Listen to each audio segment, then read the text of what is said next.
Satan, and the woman and between thy seed and her seed.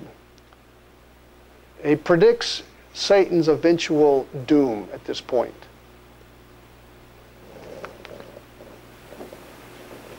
Satan tried to so distort the seed of the woman.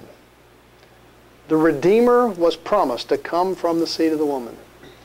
And if Satan could just distort the seed of the woman so much that the Redeemer couldn't come, then Satan thought he might win.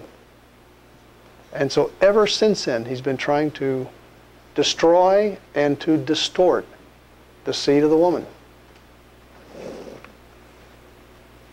Well, I kind of think of that as the big picture.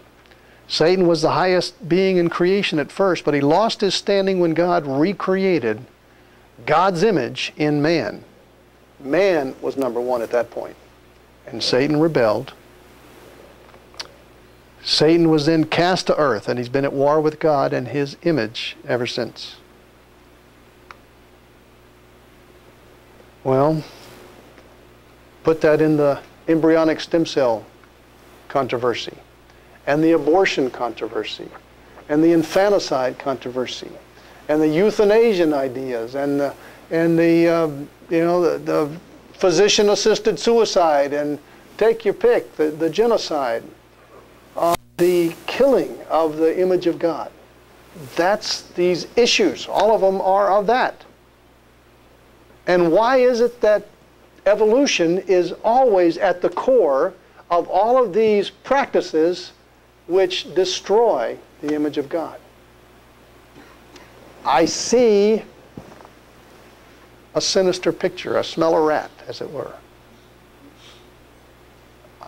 The Bible doesn't say this, but I'm wondering. Embryonic stem cell research requires, in essence, human sacrifice.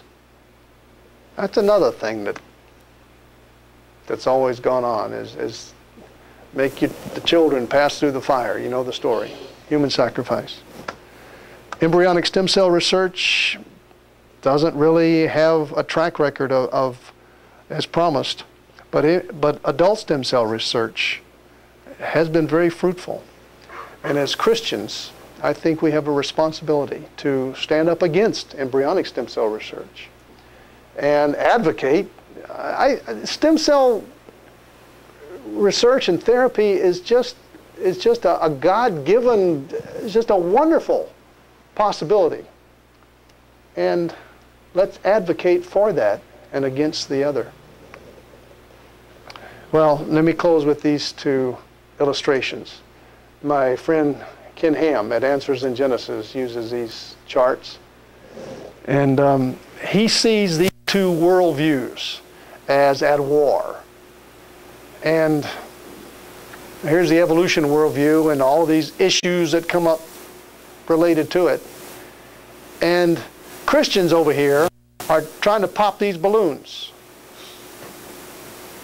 Well, but even if they do pop a balloon, they just put it up and blow up another one. But the evolutionists are smarter.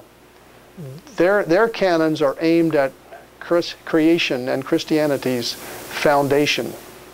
Whereas we're aiming at the balloons, they're aiming at our foundation. That creation is wrong, that the Word of God is untrustworthy.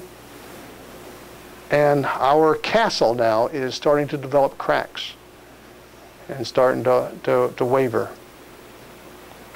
Well, I think what we need to do is retrain our cannons. I mean, we still got to be popping balloons, but let's aim our cannons at the foundation of the humanistic worldview, at evolution, and maybe put them to work, to flight. Well, we've covered a lot of ground. Appreciate your attention. Current issues. We need to develop a biblical worldview even about these current issues.